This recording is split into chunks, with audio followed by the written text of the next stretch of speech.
We are about to have a very serious conversation about suicide. And in case this is triggering for anybody, I just want to mention this first and foremost. If anyone feels that all hope is lost, that you need someone to talk to, you can't rely on anyone that's around you, then please text 988, the Suicide and Crisis Lifeline, and talk to somebody today. Thank you. I dead ass had this girl talk to me for 2 months, man. She told me I look just like her ex who died, bro. When I confronted her about it, you wanna know the shit she said to me? What'd she say? She said every time we did anything, that she thought of him, bro. Damn. How'd that make you feel? Nah, I cried. Why are we laughing at him crying? That was all good, bro. Are you crying right now? Man, kinda. Damn. That shit was crazy, bro. Bro, why are you crying though? My bad. Memories gang. I've had no type of luck with women since, man. I think she cursed me. Nah. This nigga a hoe. Any advice for that, bro? Man up. No, Also- good, bro. Okay, we're back. This topic is actually going to be. I didn't expect to talk about this topic today. For context, I was watching a Destiny video, and in this video, it was talking about two main topics. It's about the patriarchy and whether it's been good or bad for America, for society, really, and male depression, the relevancy, and what can be done to help stop it. Two very important topics that I think are very, very prevalent this day and age. I'm going to talk about the male depression one.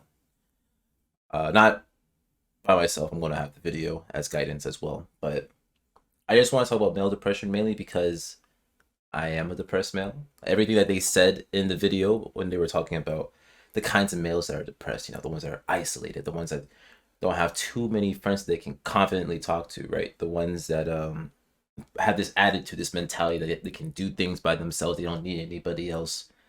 That's me. That's also me. I am one of those males, right?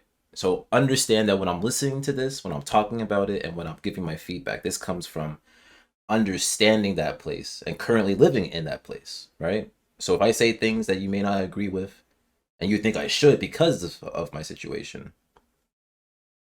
it's more nuanced than that, and that's the individualist in me that sees that.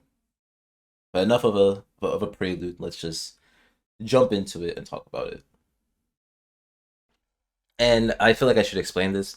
The reason why I don't really want to do the other part about how if a woman switches up to a man's role and our places in society and all that, I don't want to get into it because I feel like my stance on it is really just the whole my individualist stance on it, which I've done a video about right here.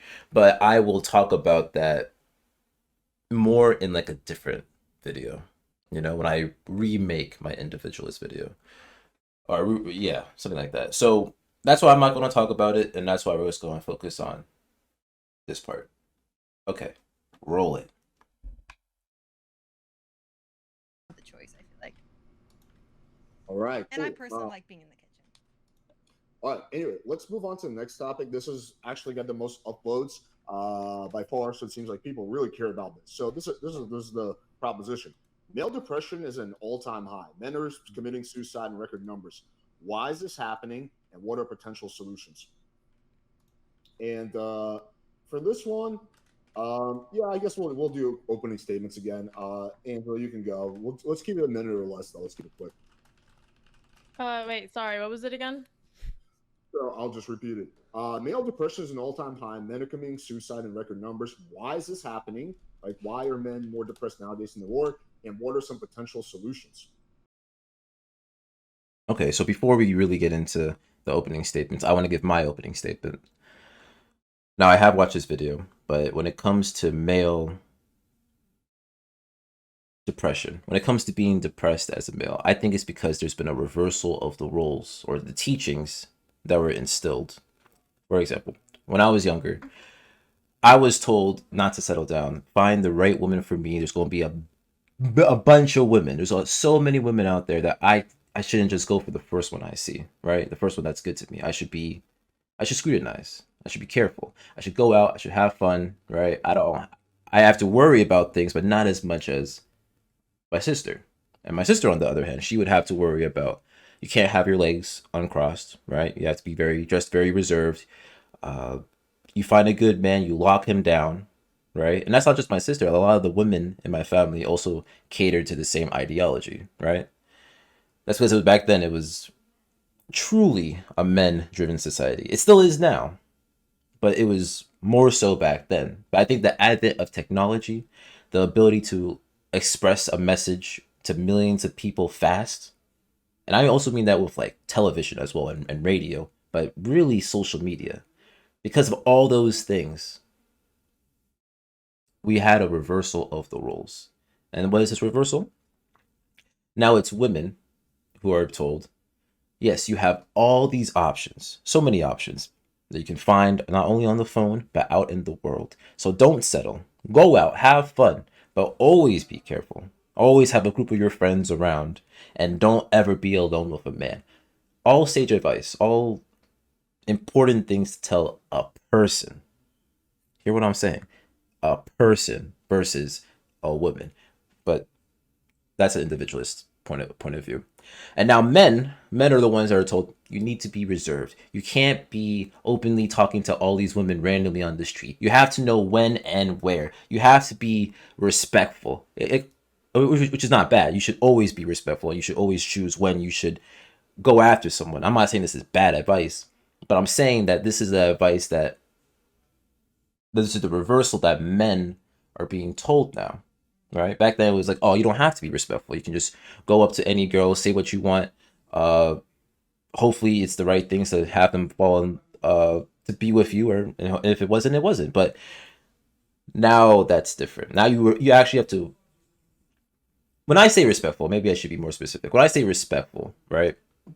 You're not at liberty to really say anything you want, and I think that's just how the society is in general. You can't say the things that are on your mind if you live in a society. That's just how it is. I mean, you can say it, but the possibility of being ostracized from that society exists. You know it exists, Nick Fuentes. So when it comes to speaking your mind and saying what you want, you gotta filter it. You still want to be as true as you can, as true as possible to who you are.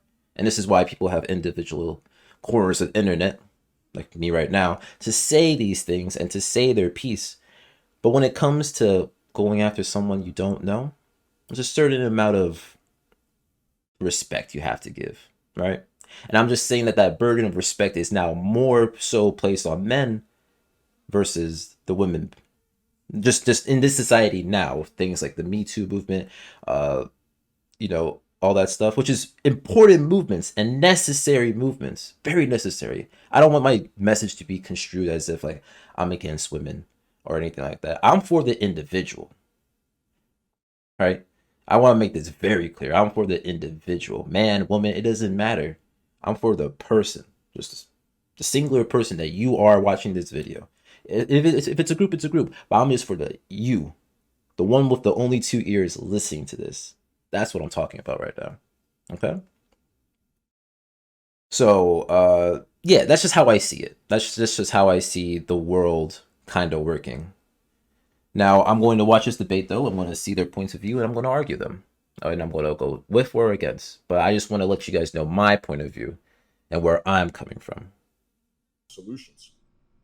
I believe that the depression is at the all-time high because we're still heavily dependent on the patriarchy system for men to operate in the society where it isn't just fully functioning for them to just be back labor mammals, I guess. I believe that we don't teach men how to express themselves and how to navigate through the society we live in now, being that it's driven with technology, AIs, and all that crap, not just, I don't know, changing the oil rigs and all that stuff. There's no space that men are creating with each other to actually have solutions instead of just pandering to each other. Okay, Andrew. Well, that was the most absurd shit that I ever heard in my life. But other than that being completely absurd and making no sense whatsoever, I think that the reason that you see the male suicide rate so high, and by the way, you have to break this down a little bit better because there's actually demographics of males where the suicidality is much less than other demographics of males. So I think it has to be broken down this way. But generally, I think it's due to the fact that we've kind of moved more towards a gynocentric society. We've started to move this way. There's been kind of a great con that has been put on men's backs and that they're starting to recognize. But they've essentially been treated like shit for, I don't know, about 50 years or so. And you can see the kind of suicide numbers reflect this a bit.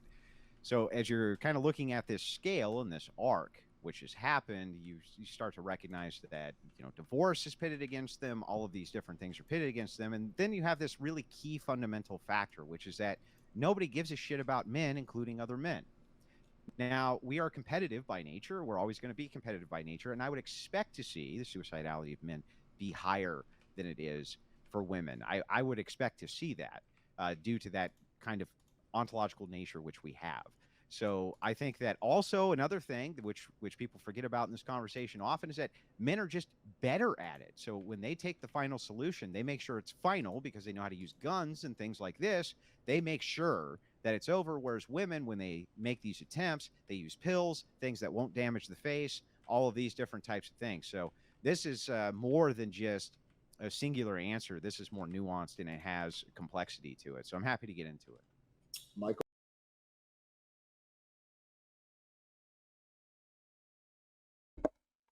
Okay, I don't disagree with him on the point that this is a nuanced topic and there's more complexities to it. The reasonings, the factors, all of that are very important to look at. However, come on, bro, for real? Are you serious? Because he made this argument and I was very disgusted with it.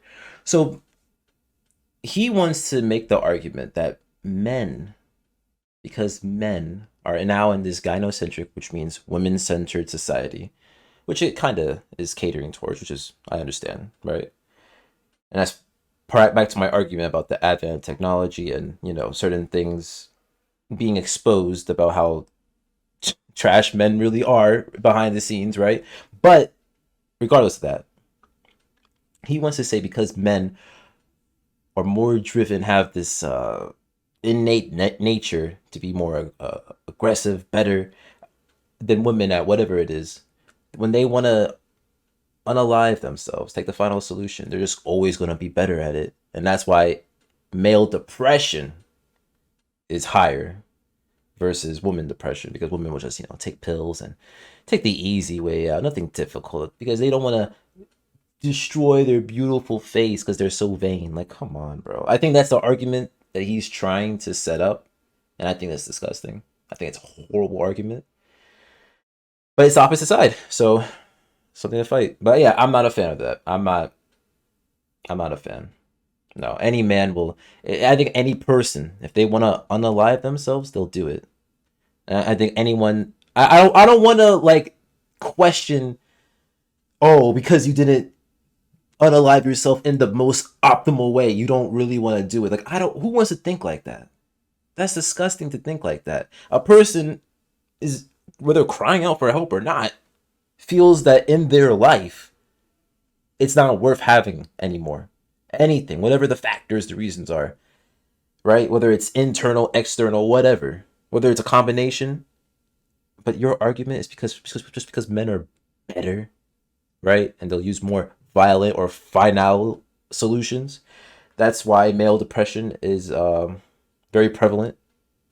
No, I think depression itself is very prevalent, but specifically male depression is because of all the advances in technology that we've had in this world, and how, because of that technology, a lot more, what's the right word I want to say here?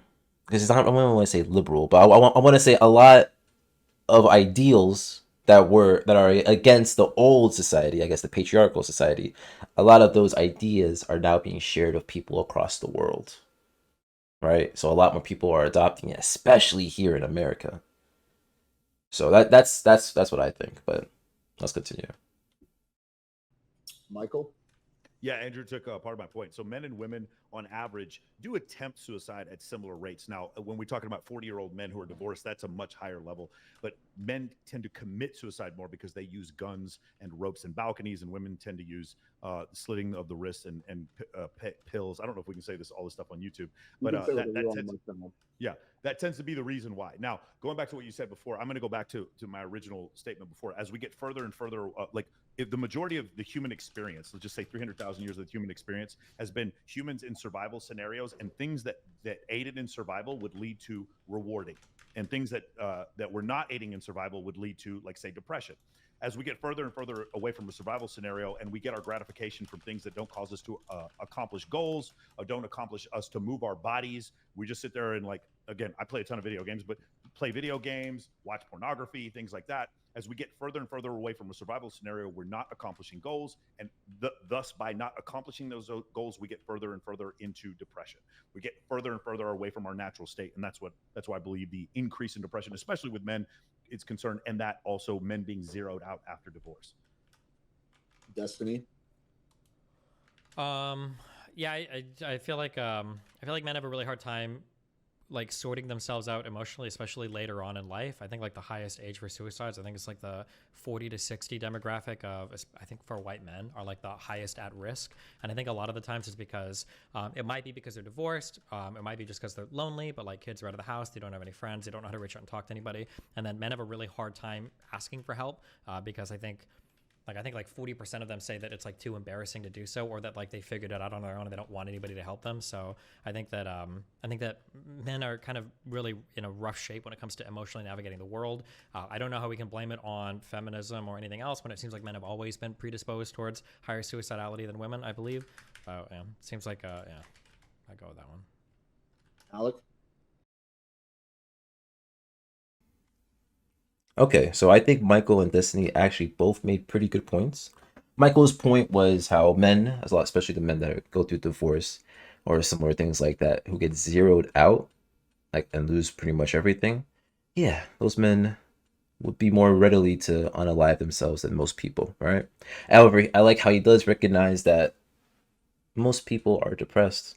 There's average rates of depression, but when it comes to who actually commits, the unaliving, I agree because I don't see much of it in the media, and that could be my own media bias, right? But I don't see when it comes to suicide attempts, even murder suicide, right? It's always usually the men that are initiators, right?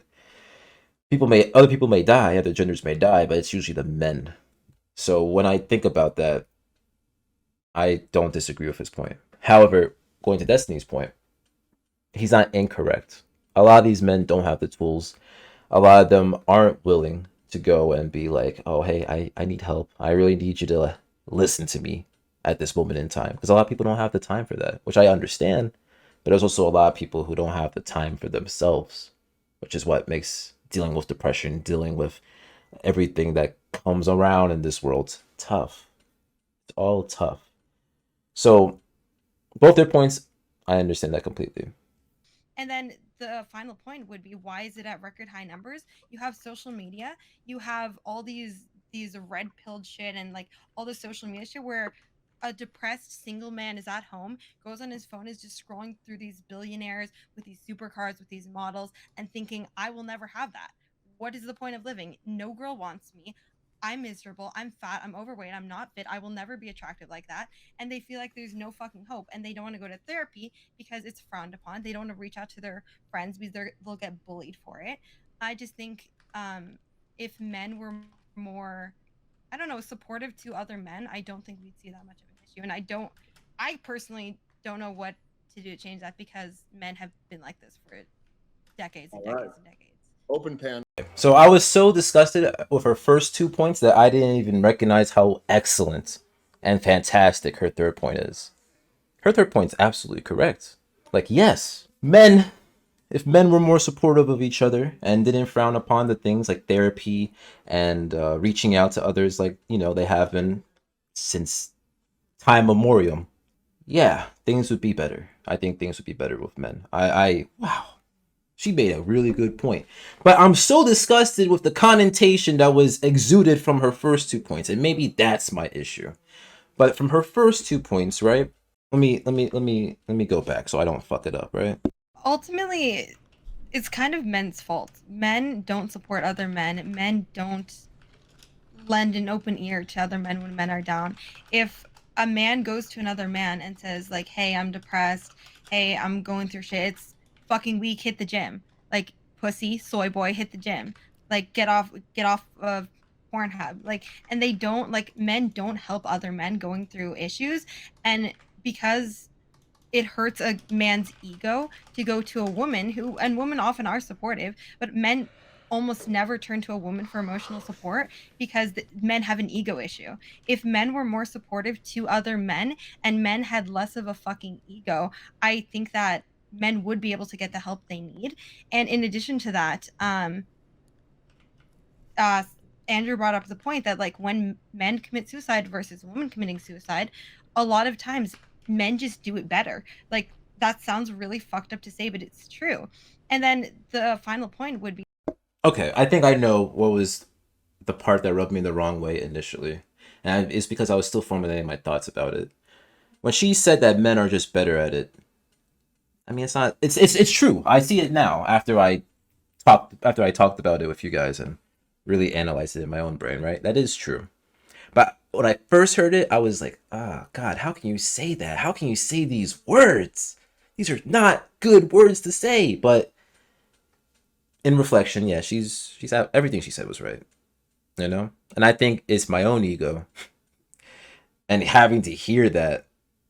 I think hearing it made it hurt a little bit, and that's why I was a little upset. But yeah, no, she's right. Everything she said was right. I have no commentary on that. I think if we were, things would be better personally, but we're not equipped for that. I have some friends, some guy friends that, yeah, we can talk about shit and like help each other feel better, right? I'm a little fortunate for that, but not every guy has that. So I get that. That, yeah, she's right. Based. Yeah, well, I guess that's one thing that women can do. We can emotionally express ourselves so we don't commit suicide first. So I guess we finally figured out what women are good at. So, being. Wait, what? Yeah, because we sit here and say that men be right commit back. suicide and they're. Say it again, Malik?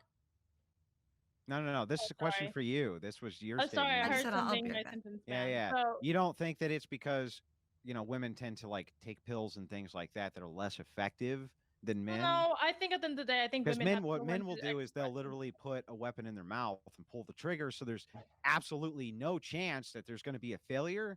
And women don't try to do that. So I don't even understand this argument that you're making. Can you Yeah, flesh it out for me? my argument is that men don't at least speak about their issues. You don't talk about it. So what do? You go straight to action, which is you just want to commit the actual action of suicide. With women, we at least talk about it. We think about our kids. We think about our family. We think about. Then why who are it's they going to affect. attempting it at the same rates and just men are more effective? That's the Because it's a question. That's cry a big for hole help. in your argument.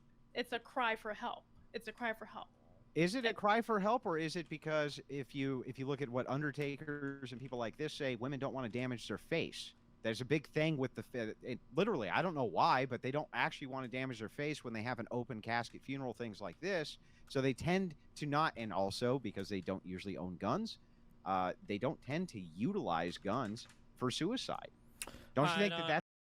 Okay, so before Destiny tries to dismantle everything, like I said before, guns are not the only way. There's so many other ways, so many different ways, like guns, poison, the slitting of the wrist. Yeah, those are just a few ways, you know. But I'm sure there are a lot of successful attempts on both sides. All right, we just hear more so about the men in the media. That's what I think. So, but I think they're both. I think both of their arguments are not relevant, at least in my life. Right? I think it's very just individualist. Right? Some individuals will either slit their wrist and put a gun and cock it and shoot them in the back of the head. Some individuals have easier access to guns, but may not even choose to do so. They would rather drown. You know, like I don't understand. Some this whole cry for help thing, I can't admit to it. Is it a cry for help? Some people just want to do the action. Maybe some people are fully aware of all the consequences and they just can't take it and they choose the action. They choose this choice. Cry for help or not, unless their situation gets better or things drastically change in a different perspective, I hate to say it. I don't want to say it, but the possibility of another attempt, another action exists. So I think both of them, like, I disagree. I feel like some people, even if they talk to all the people in the world, right?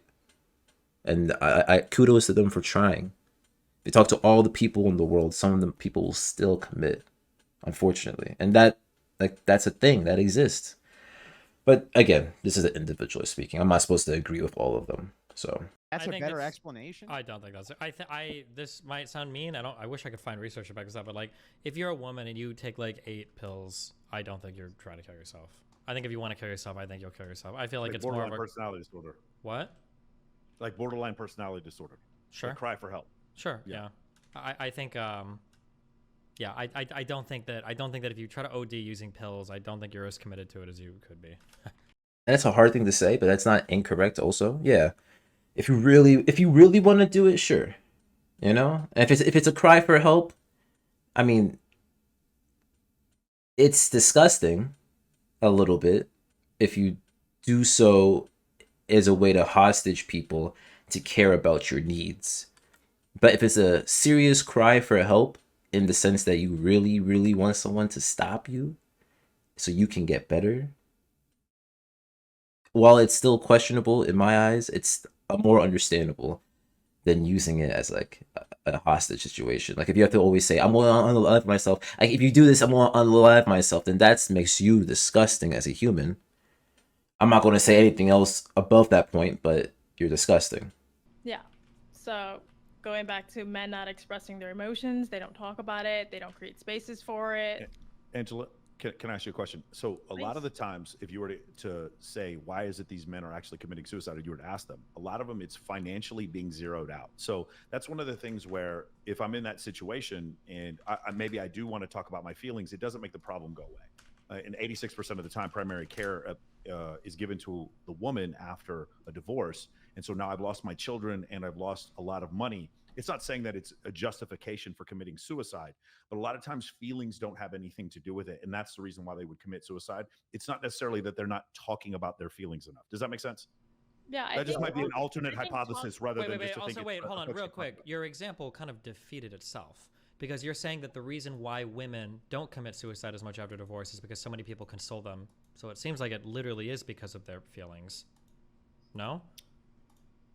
Well, I mean, women aren't committing suicide because they're getting financially zeroed out, because the acquisition of resources maybe means something different to them. I don't know. Like, I think for a man, he kind of comes to the realization it's like my value and my worth throughout my entire life. And by the way, I'm not saying this is right. Comes from how much I can produce and how productive I am. And so now I've lost all that. Maybe a lot of suicides happened after the crash of 2000, the crash of '08. You saw an increase in the number of suicides then. And then additionally, with men are being awarded or women are being awarded custody 1.5 standard deviations about 86% of the time, then that would mean that they're far likely to suffer from the depression, or if they're the ones with primary custody, far less likely to commit suicide when they're the primary caregiver of a child. So that's Sure. Guys, I mean, let me just sorry, just to kind of put things in perspective. To put things in my perspective, just to dive more into Michael's point, because I think he had a really good point. What if you have no money?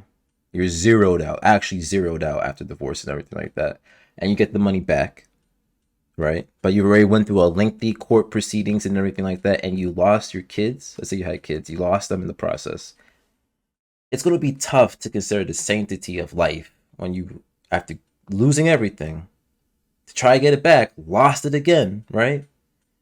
Not many people can suffer many defeats. You know, I've suffered over 100. I'm still here, right? But there's a limit to everybody. Not everyone can continuously lose, and see the bright side, you know? So Destiny's point about, the woman being consoled and everything like that versus the man being consoled, like, I don't think it wouldn't help, right? I think anyone should have someone to talk to and everything like that, right? But the main problem, that's not going to go away. No, that's not going to go away, which is money in this case, but it could literally be anything, you know? So Michael should have done better with that point, but that's fine. things in perspective. So men have always historically committed suicide a little bit more than women, right? But as you can see, it was pretty close. And then in the 60s, 70s, something started to happen where women's suicide rate stayed the same and men just skyrocketed, right? So, one of the things we're discussing is what exactly happened. What caused the suicide rate for men to just go through the roof? Anyway, you were saying, Destiny? I was responding to something that that was being said. But now we just said that. I don't know what happened. I was responding to something Michael said. I don't remember what I was responding to though. Oh, we're talking about feelings. We're talking about feelings and not committing suicide. Oh Yeah, yeah, so- I think I was gonna say like a guy that gets divorced shouldn't kill himself, right? There's probably some level of counseling or therapy that could help there. I don't think that's like an inevitability that like if you get divorced you have to kill yourself. But I think that women have an easier time asking for help versus men. Yeah. Yeah, But that's so, men's fault. That's what? Yeah, That's men's fault. Okay, Like, I mean, women that's fault it is. have I'm an just easier saying time that. asking for help because if a woman goes to another woman and says, "Hey, I'm depressed, I'm suicidal, whatever," that woman will typically listen and offer whatever support they can or encourage their friend to get help, even if it's a fucking stranger. If a man goes to another man and expresses he's mentally not okay, 9 out of 10 times he's going to be made fun of and bullied for it, which is only going to make him worse. Hold on. Alex, have you done this? Destiny, have you guys ever talked to a friend of yours from committing suicide? I have hundreds of times. This is really rough, and I think we're bad at this. That's a really bad question for actually. Thank you. Destiny's told his friends to kill themselves when they've told him. Well, not actually, but even I would say, Michael, I think you, me, and Alex are probably bad for this because if I had to guess, probably most men like over the age of 30 are going to take those conversations really seriously. I don't know how seriously they're going to take those conversations in high school, you know? Like, I think that if you're a guy over 25 or 30 and you bully your friends, you are legitimately a sociopathic piece of shit who should have your like throat cut. But if you're a guy that bullies your friends and you're in high school, you're probably like a normal dude, you know? Whereas I don't know if that same like level of vitriol even towards friends, I feel like it's probably enforced more by men at an earlier age. I could be wrong on that, but that's like just a guess. My hope is that like any guy over 30. Why is that normal for men?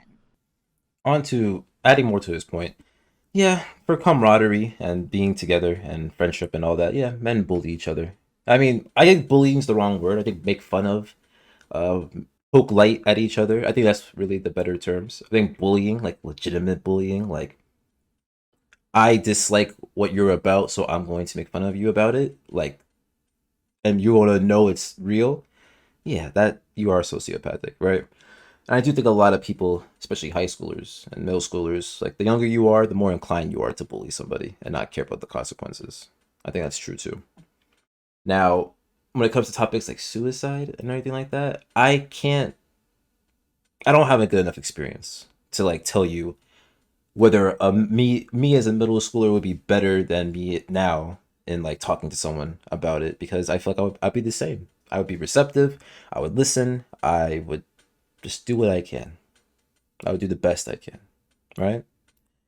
But that's me. That's me as a person. Most people, I don't know, you know. But can I say generally? Do I think a lot of people men especially, would bully the other guy if he's talking seriously about suicide or something like that? Yeah, I can generally say that. I think that's true.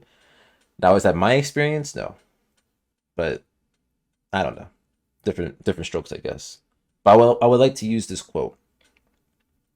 Huey from the Boondocks once said, "Grandpa, what do you do when there's nothing you can do, but you can't do nothing?" And Grandpa says, "You do what you can." Anyway, let's continue. Wrong on that, but that's like just a guess. My hope is that like any guy over why 30. is that normal for men? Because that's how we play. Like, That's what we do with each other. Like even look at like guys. Yeah, Well, I mean, yeah. That's why the depression and suicide rates are higher. Like I said, it's a man's problem. Like Sounds like men need to you're making an stop argument encouraging- for toxic masculinity, Malik.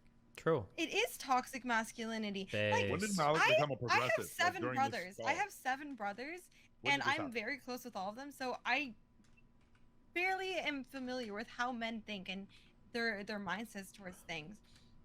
And so many men are just so quick to just attack someone for being either down or lesser than society expects.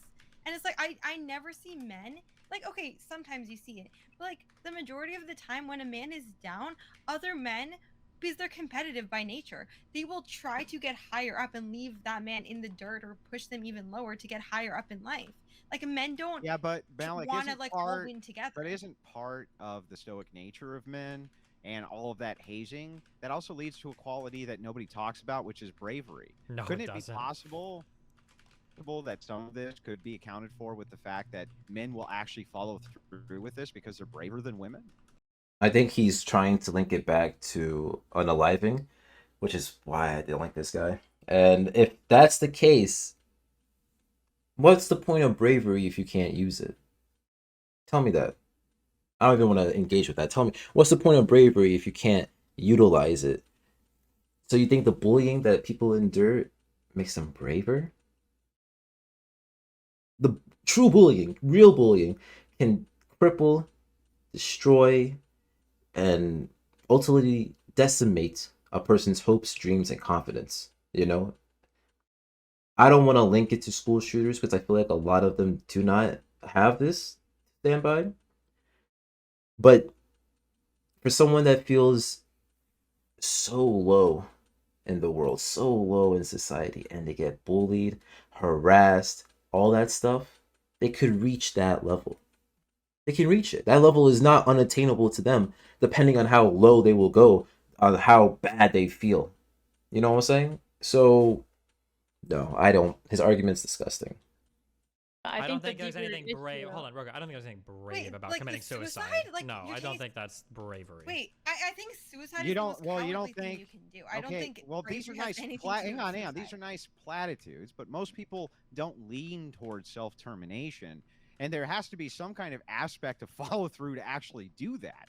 Now, you can make the argument it's mental illness or any number of different things, fine, but could there be an aspect that part of this hazing and part of the kind of stoic nature, which is men, would lead them to do this just because they have the follow through to do so, But whereas there's women don't seem Okay, to.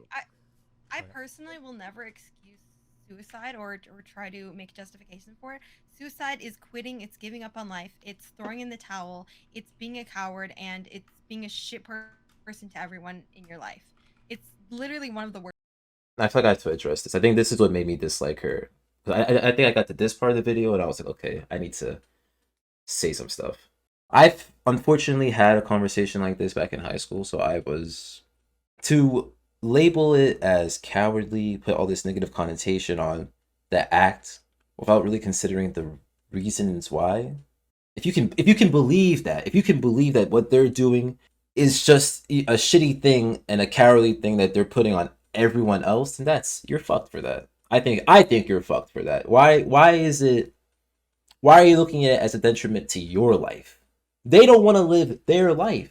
Did they ask for this life? No one asked to be born. And I think that's the biggest thing that people don't want to understand. We don't ask to be born. We're given this life. Given it. We're forced to have it. We need to have it. We take it. But we weren't given an option, right? This life was just thrust upon us. Maybe I'm saying that what we choose to do with that life is up to us. In the grand scheme of things, that is true, right? So unfortunately, in the grand scheme of things, what is done is done. And what is able to be done will be done. And there are consequences for that in a society. In a society where humans, communicate, live with each other, talk to each other, all that stuff, there is a consequence to these actions, right? You can't go and commit a crime without expecting to get put in jail, right? Only applies for living in a society, right? One that you didn't choose to live in. So if you choose not to live in it, that's your choice. Does that make you cowardly or anything like that? I wouldn't say that. I wouldn't say anything that she's saying, right? Is it something that I want people to do? No, hell no, of course not. I think there's everybody is somebody's everything, and I believe so much in the individual that I want every individual to be a better them if they are not already. It's a tough situation. It's sad, but it's tough. That's my point. Rate there. Because they have all the It's things. not masculine. It's not brave. It's not anything positive. To Yeah, I commit don't care about the suicide. Like, virtue what the signaling. fuck I are you just doing? asked you basic logic questions. Because I'm pretty sure, don't they have a whole bunch more predictors for things for why people would want to kill themselves? Their psychological and mental health is worse. They stay together with their parents longer. They don't move out as quickly. Their job prospects aren't as good. They're lonely. They don't, like, men don't know how to talk to women or get dates. Like, they're very, like, isolated emotionally from each other. They don't go out and talk to each other much. Like, aren't these all things that are big predictors of society? Yes, like, but there's also the predictor of honor. There's an honorific which is there. I'm sorry, show me that. Show me that. And Andrew. a lot of times, Where is the honorific? I actually can. There's left behind in suicide notes. They brought shame to their family. Sometimes it's for something as simple as not graduating high school, which are endlessly shamed for in society for doing. It's part of the honor culture which is there. You don't think that it takes some amount of follow through for the culture or some amount of bravery to do this? No. I think that, yeah, well, I think it does ultimately. Yeah, I think it does. No. Now, I'm not saying that it's optimal. I think it should be discouraged at every turn, but I think it's silly to think that men can outperform women on being able to, you know, in their own life, if you didn't bring in that they had some kind of follow through that women didn't have on this. I think that it all boils down to communication. And we talk about like the aftermath of what men do after divorces. I think that we don't talk about how to prevent these issues as far as like the lack of communication leading up to the divorce as to why he felt like he needed to put a gun in his mouth and end his life. I mean, men don't communicate their emotions. And Michael, you said earlier, as Yeah, opposed so to here's like, the distinction, actually, because Destiny asked. And the distinction is the studies that I'm looking at show that in the West, it's divorce and family court for men, which is the number one kind of cited reason for these deaths, but not in Japan.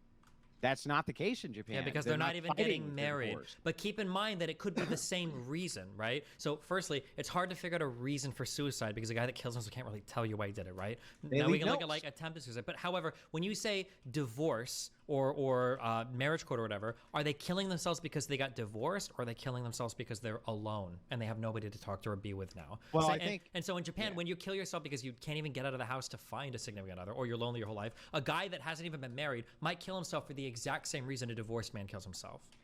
I mean, it's possible, but the thing is like, let's look at these distinguishing factors here. You would agree with me that we have two very distinct societies between Western society and Japanese society. When you're looking at these types of distinctions, if you're looking at the studies showing divorce, family court, and the citations there, and we also have the suicide notes left behind, I think that, yeah, I mean, And yeah, I get that also- that's a predictor, but don't you think though that as the light has been shined on these men-specific issues, these are more tailored towards men, that as kind of these red pill leaders, who I don't agree with a lot of what they say, I come from a Christian standpoint, but I do agree with a lot of the descriptions that they make of these problems, that it is actually okay for men to embrace this kind of stoicism. It is okay for us to be masculine, not talk about our feelings, things like this. Isn't it really societal pushback which is causing that, saying, no, you need to, you know, it's not okay for you to be this way. It's not okay to be a man. It's not okay to be a masculine man. Well, because Like, what there's you're a lot of talking that. about, what you're talking about is literally the things that drive a lot of guys to suicide. I can't talk about this. I got to be a man. I need to man up. I shouldn't be upset about these things. I should just figure it out on my own. Like, that seems to be the problem. Yeah, I agree with that. Who wants to deal with someone that is so stoic? You know, hyper stoic. Like, I attempted to be stoic all my life. I'm still attempting it for some whatever reason, right? To have this ego, this air about you that you can figure everything out by yourself, no one can talk to you, you're uncoachable, unteachable, right? Who's gonna really want to fuck with you? And if that happens, if no one wants to be with you, if no one wants to mess with you, talk to you, or anything, and you're so stoic that you have no one to talk to, then what are you gonna do, right? So I don't agree with that. We need a space or a place to talk about what we gotta talk about, whether it's talking to other people or talking into open places like this. We're human. At the end of the day, we're human, and because we're human, right? There's just certain things we gotta do. So if women have found out the key to not being depressed or depressed for too long is talking their issues out with people that care, we should follow suit. No, I don't know. I don't want to be depressed or unhappy my whole life. If I have to figure out all my problems by myself, then okay. But I don't want to. I don't have to. If I don't need to, why should I? Why can't I just do what I need to do in my life with all the tools available to me? Why do I have to suffer? Because I want to prove society's reflection of what a man is. Come on, man. No, I was just gonna say before when we think about people who lived 50,000 years ago, their daily routine was basically not quite on the level of starvation, but they're on a survival scenario all the time. There's no money. There's status is basically based on how much they can provide for their tribe. In those type of situations, depression doesn't creep in because their life is either survive or die. And so you have those situations over and over again when those people don't have time to sit there and be introspective and look at other people on social media and compare themselves to cars and other people's girlfriends, et cetera, et cetera. Every day is kill the gazelle or family dies. Wait, hang on. There's a problem here, though, and this is why I'm giving the pushback that I'm giving. Why do you see the suicidality rate so low in the 30s, 40s, 50s, things like this? I think we're closer to survival. As it's accelerated, and no, this was not a survival tech. You know, we weren't hunting gazelles in the 50s. This was not at all. And yet you see those rates significantly lower. Don't you think that this is because it was actually okay for you to be toxic or part of this toxic masculinity, that was viewed by society as being all right instead of all this pushback against it? I don't know. I think you still are closer to a survival scenario before the advent of broad spectrum antibiotics in the 1930s. So like that's why I still think. Yeah, I'm talking about the 50s. Okay, in the 50s, maybe things are definitely a little different, but we're still an agrarian culture until like maybe after World War II. And so I think in those situations, when you're in a situation where I got to get up and work every day, I don't have time to compare myself to other people. I think as time passes on, once we get to the 1950s, we have the advent of television around 1953, and then later on we get into we start comparing ourselves to other people. I think that's where the depression starts to happen. Usually, when you go back and look at Dunbar's number, Dunbar's the anthropologist who had this idea that human societies were always 150. Yes, I might agree with some of that. Michael makes a really good point when he brings up the advent of technology or TV in the 1950s. Because if you remember that chart from earlier, it did show that the rates for suicide of men did skyrocket after the 50s, right? And I think having the visual aid to compare yourself to what you're not, right? Like these movie stars, actors, just people you see on TV, right? If you see that consistently, yearly, all the time, you're going to be like, oh, this must be what society wants. And hey, I'm definitely not what society wants. So, yeah, and that's social media. TV, believe it or not, is social media. The basic terms of the word, the definition. It's media that people can see and just talk about it socially.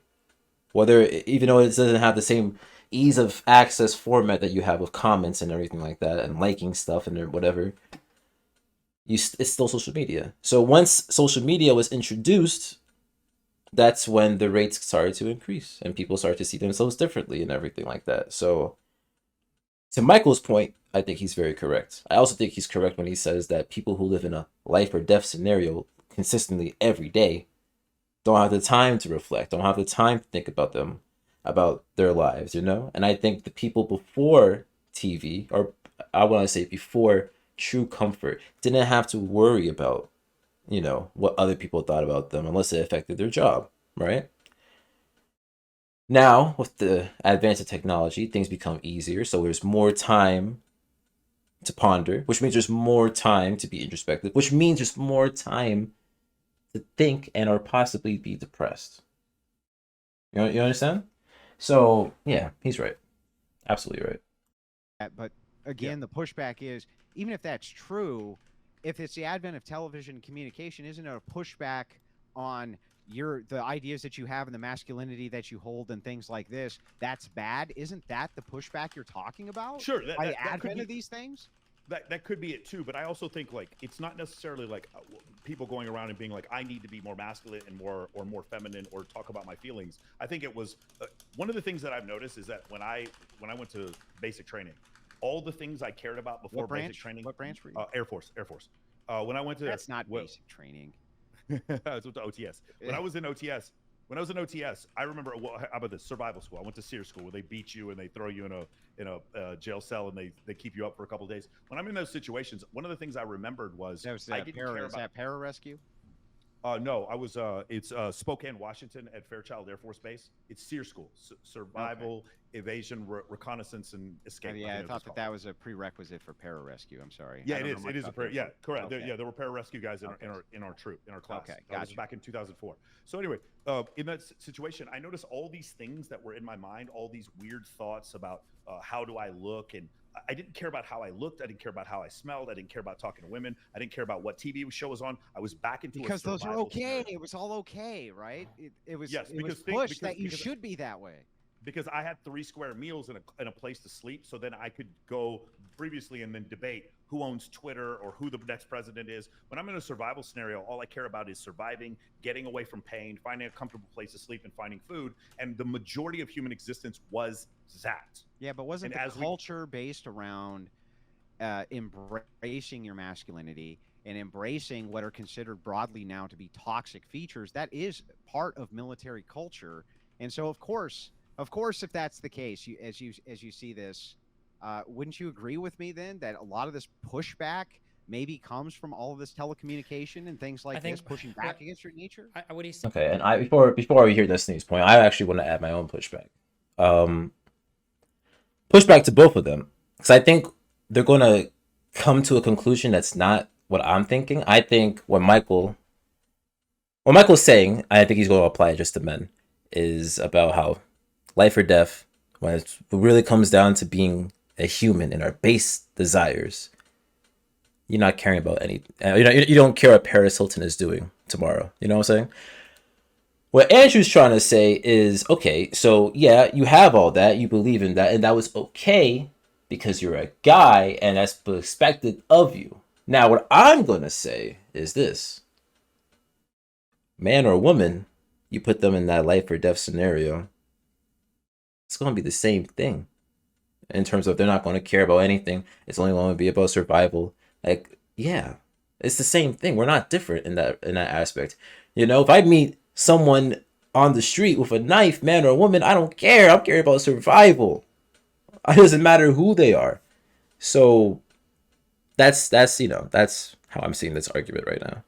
I think there's probably a lot more markers to success. No, well, you said people were just as lazy back then as they are today, and I'm saying that's not Yeah, true. I broadly think that that's true. That's probably true, but I don't think it's about laziness. I think one is free time and the other is like comparisons to other people. I think that like if you go way back, Right, so the technology pushes that though, right? yes, Don't you think? Yeah, the technology and like the lifestyles that were sold. Like it feels like broadly speaking, it like prior to prior to like what the 70s or 80s, like basically like have a family, have a house, like you do okay, maybe get like the coolest whatever the fuck car was being made back then, and like that was it. But now it feels like you've got social pressures that are pushing you every single fucking microsecond of the day, comparing you to every single other person around the entire fucking world, right? Like my guess is probably in like the 40s and 50s, the average girl wanted to be as cool as like the best flapper or whatever the fuck they were called at their local dance school or whatever. Whereas now, like every single woman wants to be like the Kardashian or the Kylie Jenner or not even fuck. I don't even know what the fuck the celebs are because I don't follow that shit. But like people are comparing themselves. I appreciate that. We're coming too live. Yeah, push people towards are comparing materialism, themselves like on an international level more than they ever have at every single fucking moment of their life. Like a 15-year-old girl knows what the prettiest girl in the world looks like, and she's on her fucking phone in front of her every single fucking day. You know, and it's like that type of pressure and stress, and same thing with men too, right? Like the average man, like who did the average man look up to? It was probably fucking comic book heroes in the 50s and 60s, and now the average man sees Andrew Tate as 75 Bugattis, 76 bitches, and 77 houses, and he's like, holy shit, I'm such a fucking loser, you know? Yeah. Destiny. Yeah, it's as I said before, and I think we're getting to the point where we're just gonna re-talk about the same points I've labeled out earlier, but it's the same thing. Yeah, we have all these different things to compare ourselves to. We have all these different mediums. We're always going to be looking at our phones consistently, looking at things, comparing ourselves to things. And, women appear to have more options now, right? And what matters more to men is a pretty face, if they're shallow, and what a lot of women are pretty. That's just facts.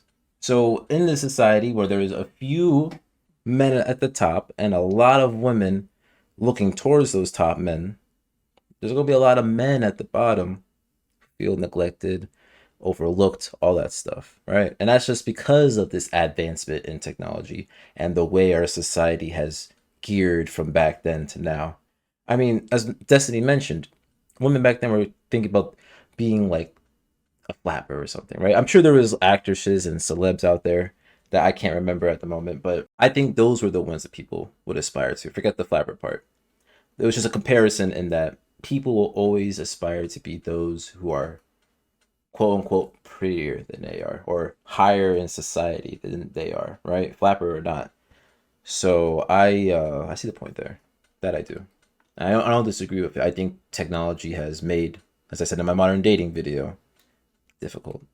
Okay, so this is, if you see this part of the video, that means that I didn't watch the rest of the debate, but I pretty much said everything I'm going to say. And that the rest of the debate was kind of boring. But ignoring all of that, I guess my final thoughts, my final conclusion I want to say about everything is that this is not a fair world. This is not an easy world. Nothing is certain. Nothing will be given to us except the life that we have. And a lot of things we're going to have to take. You know, being passive in this world is detriment. And you can't afford to be passive. You have to be as active as you can in a lot of things because we are competitive people. We live in a competitive world where everyone, even people around the world, you have to worry about in terms of competition, getting products out there, getting services out there. It's tough. This is a tough world. And I don't think a lot of people will tell you that, but let me be the first to tell you. This world is not fair. This world is tough. So it's understandable why you would be unhappy, depressed, a lot of things, everything in this world. The only thing I wanted to say is back to the same advice that I gave earlier. What is it if there's nothing you can do, but you can't do nothing? You do what you can. Okay? So that's my take as a depressed male watching this.